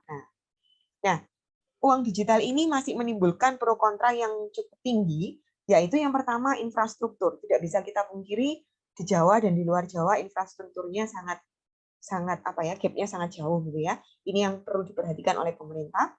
Yang kedua juga integrasi transaksi keuangan ini akan menimbulkan banyak sekali konflik, terutama orang-orang yang selama ini tidak membuka transaksi keuangannya secara jujur gitu ya. Ini pasti mereka akan bergejolak. Kemudian ketiga, memicu inflasi. Dengan berkurangnya uang digital yang beredar, maka inflasi akan jadi nggak karu-karuan. Di awal-awal implementasinya pasti inflasinya akan kacau. Dan kemudian yang keempat, karena ini cashless, maka kasir bisa dikurangi sangat sedikit, pegawai-pegawai juga dikurangi sangat sedikit. Bahkan kalau kita pergi ke contoh ke toko Uniqlo gitu ya, seharusnya itu kita bisa loh membayar tanpa kasir. Karena apa? Alatnya mereka sudah barang cuma ditumpuk, misalkan baju ditumpuk 3-4 biji, dia sudah bisa mengenali semua 4 baju ini apa saja. Langsung memunculkan nota dan kemudian kita tinggal bayar. Nah, kalau nanti masyarakat kita sudah cukup pintar, maka mungkin Uniqlo sudah tidak butuh kasir. Karena apa? Kita tinggal taruh keranjang kita, dia sudah bisa mengenali apa saja barang yang ada di barangnya ada di keranjang itu, kemudian kita tinggal bayar secara mandiri. Kalau Bapak Ibu mau coba bayar secara mandiri, itu ada di supermarket Ciko di Rungkut, di dekatnya Ubaya. Nah, itu ada satu kasir di mana kita bisa tap sendiri barang-barangnya kita, dan kemudian kita bisa gesek sendiri kartu yang kita mau pakai sebagai pembayaran. Nah, kalau mau latihan coba di sana kita bisa coba-coba menggunakan cashless society. Jadi tanpa uang tunai, tanpa kasir. Nah, sekali lagi saya tidak promo ya ini ya. Ini hanya berdasarkan pengalaman pribadi. Nah, kalau kasir-kasir itu hilang, kalau pegawai-pegawai berkurang, maka PHK akan menjadi sangat tinggi. Nah, ini yang bahaya ya. Jadi isu-isu 4 ini masih digodok sedemikian rupa agar tidak menimbulkan chaos atau tidak menimbulkan pemberontakan dari masyarakat. Jadi makanya itu ini masih dalam tahap pembicaraan. Nah, apalagi yang terjadi di lingkungan sekitar kita? Kita lihat pola kita mainkan musik. Kalau dulu kita pakai, mungkin masih ada yang zamani pakai compact disc, CD yang kecil itu, kita mau nonton film pakai DVD, kemudian mulai berubah dengan kita mendownload secara ilegal pakai MP3, MP4, kemudian sekarang kita tidak perlu menyimpan apapun di dalam handphone kita. Kita mau dengerin musik, kita tinggal buka YouTube Music, kita tinggal buka Spotify, atau yang pakai iPhone juga ada aplikasinya sendiri. Kita bisa setel kapanpun kita mau. Kita bisa download secara offline, sehingga kalau tidak ada koneksi internet, kita bisa download setel musik-musik atau film-film yang kita sudah download secara offline tadi. Main game juga sama. Kalau dulu kita harus punya monitor, kita harus punya TV untuk main, sekarang kita dengan mudah main lewat handphone. Jadi kapanpun kita mau selama ada koneksi internet aman. Kita mau masak, kalau dulu kita sangat tidak yakin dengan kemampuan memasak kita, sekarang banyak sekali kalau kita lihat di aplikasi-aplikasi gitu ya, Cookpad, kemudian kita juga bisa lihat di YouTube cara memasak ini itu, bahkan roti kita bisa bikin sendiri dengan sangat mudah kita bisa lakukan, gitu ya. Kemudian nonton TV. Kalau dulu kita pakai antennya kena hujan, ya sudah, TV-nya nggak bisa ditonton. Kemudian beralih menuju ke kita TV langganan, ada First Media, ada Indovision, dan lain sebagainya. Kita berbayar, tiap bulan berbayar, kita mendapatkan channel-channel yang kita inginkan, jadi sesuai dengan apa yang kita bayar gitu ya. Kalau sekarang tidak, kita langganan Netflix, kita langganan video, kita langganan YouTube, itu kita bisa mendapatkan apapun yang kita mau. Bulan ini saya lagi senang Netflix, ya sudah, nyalakan Netflix. Bulan depan saya suka video, nyalakan video, Netflix-nya matikan. Bulan depan lagi saya suka di Disney, nyalakan Disney-nya, videonya matikan. Dengan mudah dan sangat fleksibel, kita bisa menonton apapun yang kita mau. Ya. Bahkan di YouTube, kita bisa menonton sesuai dengan film yang kita mau saja. Jadi contoh nih, saya lagi suka Minion yang seri tertentu misalkan ya, saya cari di YouTube, saya bayar 25.000 sampai 35.000, saya bisa tonton Minion itu selama 1 bulan. menggunakan akun YouTube saya. Nah, itu bisa. Jadi sangat fleksibel mau nonton. Nah, begitu pula dengan baca berita. Kalau dulu kita langganan koran, tiap pagi dilempar ke teras kita, kalau lagi hujan, ya nasib gitu ya, koran kita basah, atau misalkan diambil orang di teras, ya sudah, goodbye sama korannya. Sekarang kita bisa mendapatkan berita yang jauh lebih up to date, dan dari berbagai sisi, itu melalui aplikasi. Jadi kita bisa buka CNN Indonesia, kita bisa buka Detik, kita bisa buka Kompas, Jawa Pos, itu semua kita bisa mendapatkan melalui handphone. Ada yang gratis, ada yang berbayar. Ya. Kemudian untuk meeting, untuk janjian kita juga bisa loh lewat aplikasi. Ada yang namanya kalender online. Nah, ini bisa diakses oleh orang lain. Jadi kalau orang lain itu mau mengajak kita janjian, tinggal input di sana. Saya mau ngajak kamu misalkan makan siang, tanggal sekian, jam sekian. Masukkan ke kalender kita bisa menerima, kita bisa menolak, atau tentatif. Saya nggak tahu nih bisa atau nggak, saya jawab maybe dulu aja, wis, atau mungkin gitu ya. Sehingga orang yang janjian sama kita, dia sudah mencatat di kalendernya dia sendiri, sehingga dia tahu, oh si X ini nerima, si X ini nolak, si X ini belum tahu bisa datang atau enggak. Nah, yang saat ini sedang booming adalah tempat penyimpanan. Cloud storage sekarang sedang digunakan di banyak bidang.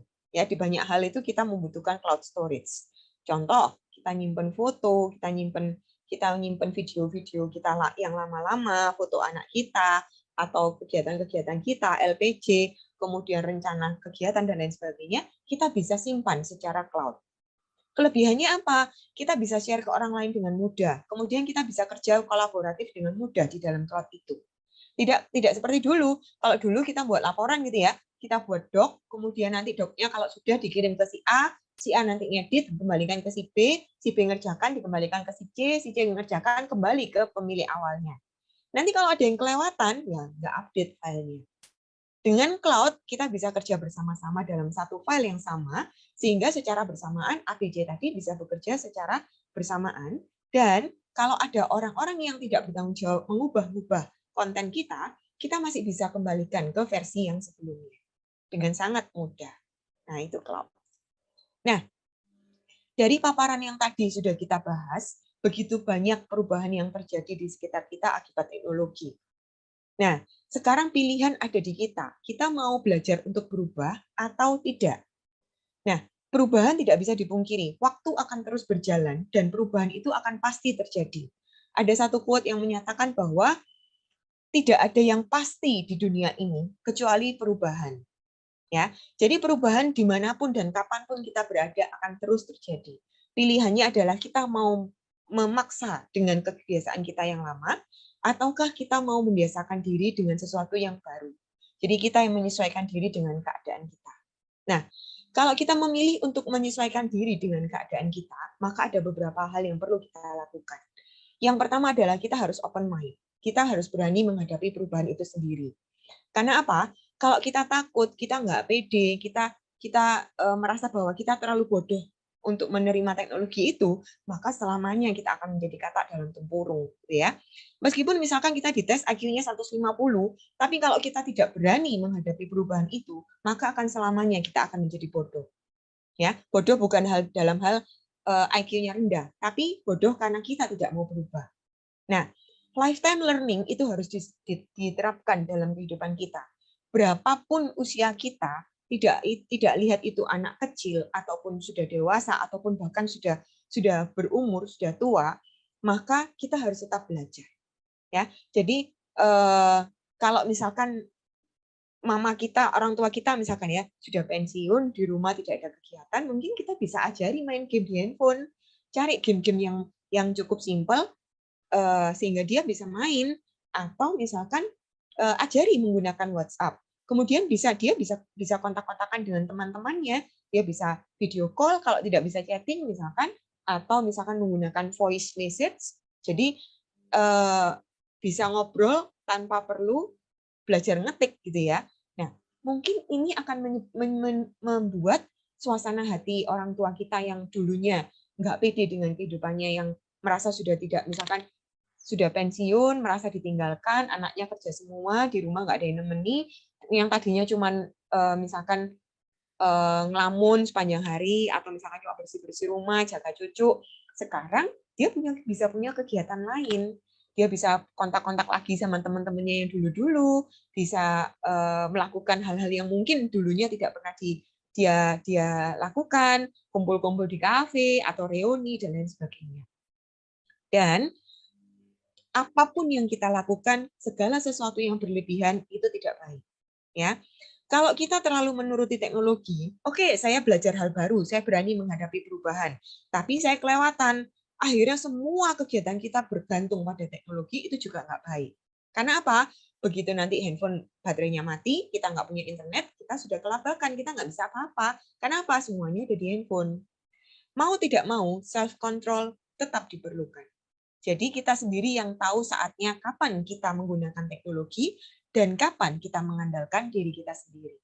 Ya, jadi kontrol terhadap diri sendiri ini yang paling penting harus dipegang. Tidak boleh segala sesuatunya, oh karena teknologi itu baik, semuanya saya terapkan teknologi. Tidak begitu.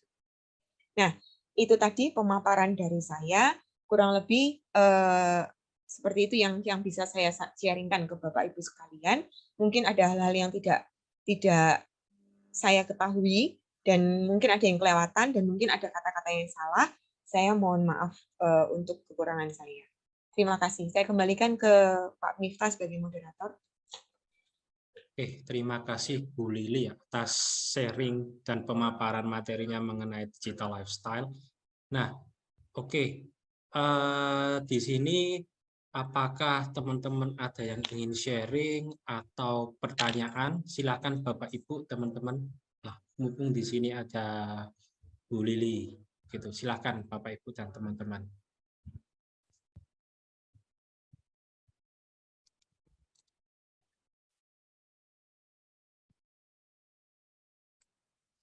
Oke ya, mungkin masih malu-malu, jadi saya mau tanya ya Bu Lili ya. Ya, silakan Gitu. Pak. Nah, jadi kan tadi kan disampaikan Bu Lili mengenai keuntungan, terus kan ada juga beberapa bahaya ya, seperti penipuan, yang ketika kita belanja misalkan sepatu, tiba-tiba yang datang KW, terus kemudian menggunakan metode pembayaran seperti pay later ketika kita nggak punya uang, misalkan seperti ya, ternyata ada bunga-bunga yang terselubung di belakangnya. Nah, menurut Bu Lilias, saya kan orang awam, nah apakah masih aman nggak Bu ketika kita menggunakan aplikasi-aplikasi online tersebut untuk beli barang atau meminjam seperti itu? Karena saya takut ditipu gitu. Saya sebut merek nggak apa-apa ya Pak? Iya, silakan. Untuk mempermudah penjelasannya. Nah, Iya. Ini kalau saya pribadi, saya sekarang sudah menghindari belanja lewat Instagram. Jadi kalau Instagram boleh ya untuk lihat barangnya, tapi untuk apa ya, dealnya untuk bayar dan lain sebagainya, saya selalu tanya ke sellernya punya Shopee atau Tokopedia. Nah, jadi untuk menghindari penipuan itu, saya lebih baik melibatkan pihak ketiga. Nah, itu tadi, Shopee dan Tokopedia itu akan membantu kita. Karena kenapa? Kalau misalkan ada apa-apa dengan sellernya, saya masih bisa report bahwa, oh seller ini nakal loh, gitu loh. Kalau dia melakukan penipuan di banyak tempat, otomatis yang report juga banyak. Sehingga akhirnya Shopee akan aware bahwa, oh ini penjual nggak bener nih, jadinya akhirnya bisa kita blacklist. Nah, jadi masih relatif lebih aman kalau untuk metode pembelanjaannya. Jadi lebih baik menggunakan pihak ketiga. Jadi jangan menggunakan yang belanjanya lewat WA, itu paling bahaya. Jadi belanjanya lewat WA, nanti, oh iya kamu bisa transfer ke sini untuk DP-nya. Nah, itu resikonya paling tinggi. Karena apa? Resiko full di kita. Kita sudah bayar 100%, kemudian nggak ada jaminan bahwa barang itu akan nyampe ke kita. Nah, itu bahayanya. Ya, kalau lewat website boleh, selama website tersebut, satu, ada gemboknya, dua, kemudian pembayarannya aman. Kalau misalkan saking kepinginnya, kemudian ini nggak ada Shopee-nya, cuma ada di website, maka saya lebih baik pilih menggunakan pembayaran COD. Karena apa? Barang itu akan dibawa oleh kurir, sehingga resikonya kan bukan di kita penuh, karena uang kita belum ada apa-apa kan. Kalau barang itu nyampe dalam kondisi nggak benar, maka saya bisa menolak COD-nya, kalau ada opsi menolak COD ya. Dan yang kedua, kemungkinan besar saya bisa melihat barangnya dulu, baru saya bayar. Nah, itu resikonya lebih kecil untuk kita. Nah, kurang lebih seperti itu, Pak. Kalau untuk pembayaran pay later dan lain sebagainya, yaitu tadi harus dilihat ada verifikasi OJK-nya atau tidak. Contoh yang pay later yang cukup besar itu Kredivo kalau nggak salah ya. Nah, Kredivo itu menyediakan metode cicilan dan pay later yang itu pasti aman karena itu sudah dipegang oleh OJK, sudah terdaftar di OJK. Sekian, Pak. Terima kasih Bu Lili. Jadi memang ya, jadi saya tuh sering kan scroll Instagram, terus ada yang jual-jual baju, sepatu. Itu kan sekarang kan sudah bisa ya Bu ya, kalau nggak saya Instagram itu buka shop di Instagram ya. Ya, Nah, ada Pak. itu Betul. kan saya juga mikir ini beneran atau enggak. Nanti yang datang tiba-tiba hanya gambar gitu. Karena ada kejadian seperti itu. Gitu kan. Terus ada lagi yang bagus Bu, sepatunya bagus tapi diarahkan ke websitenya dia, tapi yang belum ada gemboknya tadi. Nah, saya kan jadi ragu nih beli atau enggak. Terus transfernya juga transfer langsung ke ada rekeningnya BCA misalkan ya. Nah, itu kan jadi was-was ya kalau kita ngelihat website, padahal sepatunya bagus sekali gitu loh, Bu. Syukur-syukur kalau ada yang metode COD ya, Bu. Iya, Kalau betul. misalkan memang nggak ada metode COD, berarti kita tunda dulu ya, Bu ya, atau gimana? Gitu. Baca komen, Pak. Itu Oh, paling valid, Pak. Kalau misalkan saking kepinginnya gitu ya, saya baca-baca reviewnya. Jadi kalau misalkan lebih banyak orang bilang, oh datanya nggak sesuai ini, terlebih kalau ada fotonya. Kalau di Instagram, kalau dia mematikan komen, pas itu jangan, Pak. Kalau mematikan komen itu berarti dia nggak berani di review. Kalau nggak berani di review berarti ada apa yang salah dengan barangnya, gitu kan. Nah, jadi lebih baik cari yang sudah dinilai oleh orang lain. Nah, ini Pak ada pertanyaan, Pak. oh ya, terima kasih Bu Lili ya. Jadi Ya. saya lebih aware ya. Iya, Pak Miftah. Oke. Era Digi saya membacakan dari Muhammad Sirojudin. Era digital bisa menggerakkan sektor ekonomi yang lebih luas dan bervariasi. How to scale up digital person to digital entrepreneur. Nah, saya boleh kasih contoh teman saya, Pak. Jadi teman saya itu jualan bakwan. Nah, sebelumnya itu dia hanya memposting lewat WA. Dan kemudian dia pasang di Instagram, itu awalnya. Kemudian dari sana, semakin lama semakin terkenal karena apa? Orang-orang yang beli puas dengan barangnya, kemudian semakin banyak yang jual, kemudian dengan digital marketing yang baik, akhirnya sekarang sampai nolak-nolak pesanan. Nah, ini akhirnya nanti kalau misalkan kita kembangkan, ini lama-lama bisa jadi dari CV bisa ke UD, nanti UD bisa ke PT gitu ya. Jadi tambah lama tambah besar dan akhirnya dengan apa ya? Nggak bisa dipungkiri bisnis butuh uang gitu ya. Kalau misalkan kita sekarang skalanya masih kemampuan kita masih personal, misalkan satu hari kita cuma bisa bikin bakwannya cuma 1.000 gitu ya. Ya cari cara untuk mendapatkan pendanaan lebih, misalkan minta pertama mungkin ke saudara gitu ya atau ke orang yang kita kenal baik, mau nggak join? Nanti aku yang buat, nanti penjualannya pembagian berapa dan berapa. Nah, tapi hati-hati kalau ada pepatah Cina itu mengatakan bahwa uang itu bisa membuat saudara jadi lawan gitu ya. Nah, kalau misalkan kita berbisnis dengan orang-orang yang kita kenal baik, maka pembagiannya di awal harus jelas. Jadi mungkin ada perjanjian di atas materai atau bahkan mungkin dengan notaris gitu ya.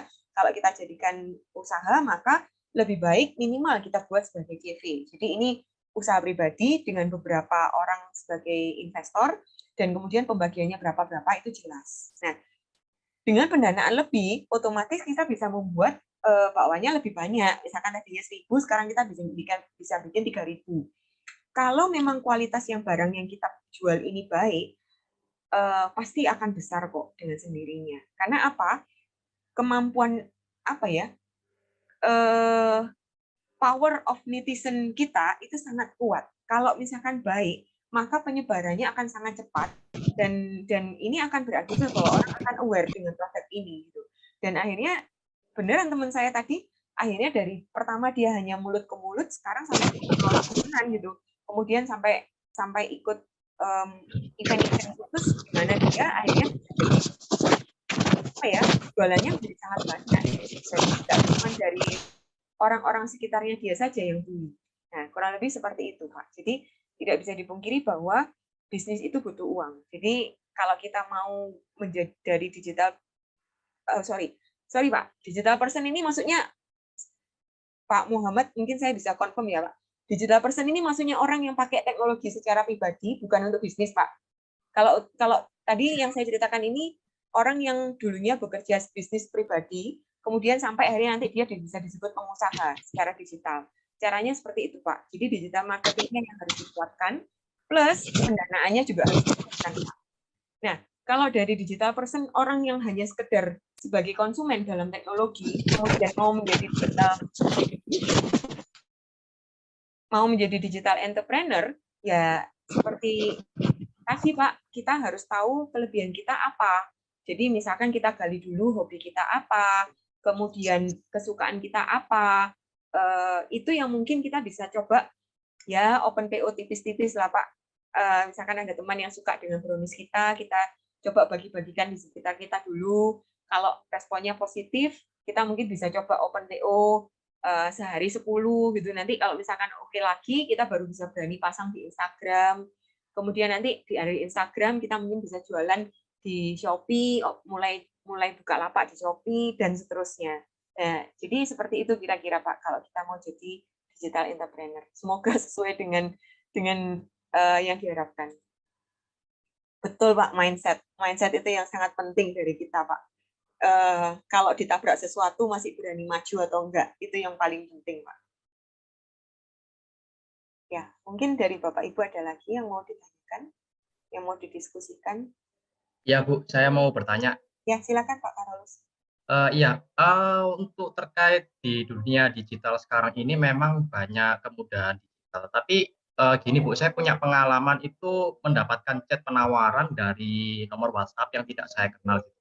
Nah itu kayak mengirim kayak selamat Anda mendapatkan door prize apa, dan itu kayak mengarahkan kita ke suatu link bank-bank tertentu yang interface-nya mungkin secara tampilan dengan bank tertentu itu mirip. Nah mungkin bisa diberi saran itu gimana caranya supaya kita ini enggak istilahnya kecelik kalau itu sebenarnya itu sebuah penipuan. Terima kasih. Kalau misalkan nomor WhatsApp-nya, kalau misalnya kita ngomongin WhatsApp ya Pak ya, kalau WhatsApp-nya ini berupa nomor Pak, biasanya saya langsung blok karena sudah nggak masuk akal. Kalau misalkan itu adalah dari perusahaan, dia pasti punya WhatsApp bisnis, sehingga akhirnya yang muncul itu bukan lagi angka, tapi nama. Jadi kalau misalkan dari BNI nih, resmi bahwa saya mendapatkan undian, nah, maka harusnya WhatsApp-nya sudah WhatsApp bisnis yang namanya sudah BNI. Nah, yang kedua, yang kita perlu aware adalah, itu kalau WhatsApp ya. Kalau SMS juga sama, Pak. Kalau misalkan itu resmi, maka akan ada muncul namanya, tidak lagi berupa angka pengirimnya. Kalau berupa angka, sudah pasti saya blok. Nah, jadi saya sangat memanfaatkan fitur blok di handphone saya. Kalau dapat SMS yang nggak jelas dari nomor-nomor yang saya tidak kenal, saya auto blok. Tapi kalau misalkan itu dari resmi, misalkan dari BNI atau bukan BNI lah ya, BNI pasti resmi. Misalkan muncul nama yang kadang-kadang kalau SMS dari nama itu nggak bisa diblok. Nah, yang saya lakukan adalah saya baca, saya pernah nggak berurusan dengan perusahaan ini? Kalau saya nggak pernah berurusan dengan perusahaan ini, ya sudah lupakan, blok, buang aja SMS-nya. Sama dengan WA-nya. Misalnya nih, saya dapat dari apa ya contoh, sebentar saya cari di SMS saya.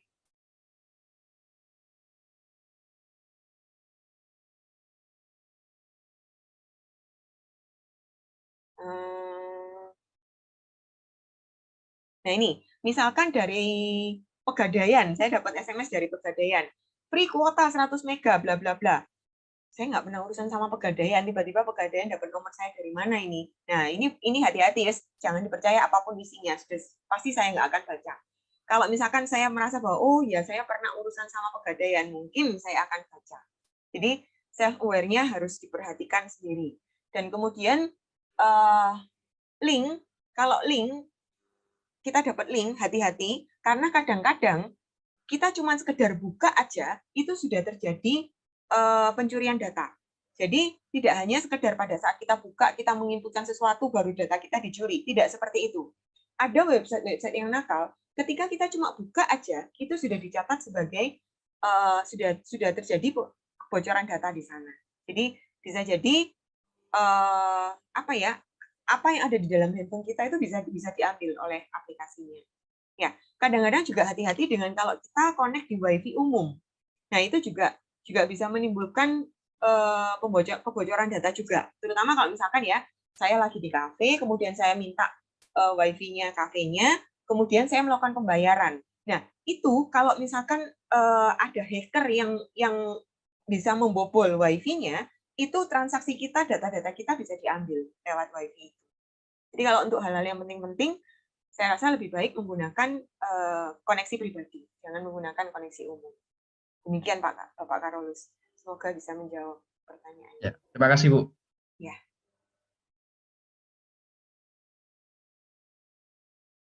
Si bapak-bapak semuanya yang tanya, teman-teman, bapak-bapak dan ibu-ibu yang tanya, silahkan atau ada sharing-sharing. Jadi memang kita harus waspada berarti ya Bu Lili ya. Ketika memang ada link terus atau ada penawaran-penawaran gitu ya. Berarti kan ada dari segi negatifnya juga ya Bu. Jadi semacam itu jadi lebih banyak penipuan-penipuan online, terus link-link seperti itu kan jadi lebih mudah disebarkan ya. Iya, betul Pak. Sekarang cari uang semakin susah Pak. Jadi akhirnya banyak orang yang memanfaatkan ketidaktahuan seseorang itu untuk mendapatkan keuntungan pribadi. Jadi kalau kita mau terlibat dalam teknologi, jangan setengah-setengah. Kita sendiri juga harus belajar kira-kira apa resiko-resiko yang akan kita hadapi. Jadi tidak sekedar mengambil sisi positifnya, tapi sisi negatifnya juga harus disiapkan, harus diketahui gitu ya. Kayak contoh misalkan saya mau pergi ke Bali gitu ya, mungkin dalam bayangan kita ya cuma seneng-seneng tok gitu ya, di sana nanti main di pantai dan lain sebagainya. Tapi kita juga harus tahu bahwa satu, mungkin makanan di sana mahal, dua, mungkin kita akan gosong, tiga, mungkin makanannya juga di sana nggak halal. Nah, itu harus kita siapkan sebelum kita berangkat. Nah, makanya itu sama dengan kita pakai teknologi, kita harus belajar dulu kira-kira resiko apa yang kita bisa hadapi ketika saya menggunakan aplikasi tersebut. Oke, ada pertanyaan lagi? Sharing teman-teman semuanya, bapak-bapak, ibu-ibu. Kalau memang boleh di-chat ya, kalau misalkan ada problem di mic-nya.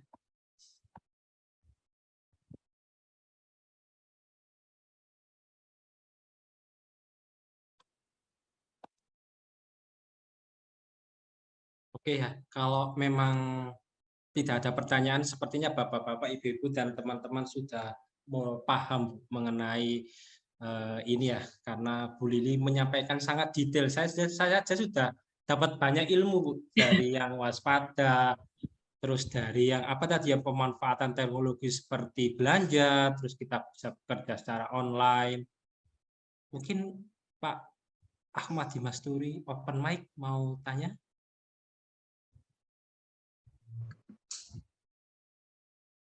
Lanjut kayaknya Pak. Oh ya, oke. Oke, saya lanjut ya. Jadi saya dapat banyak ilmu.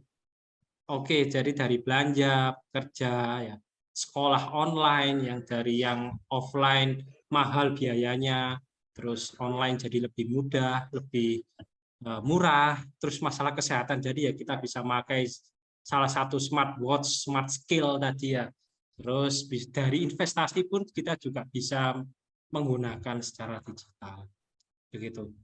Oke, itu rangkuman. Oh ya, tambahan. Jadi semua itu ya bisa kita manfaatkan sesuai dengan kebutuhan kita ya. Agar kebutuhan kita memang harus terpenuhi, tapi kita harus tahu resiko ketika kita menggunakan produk-produk digital gitu ya, dengan aman dan nyaman begitu.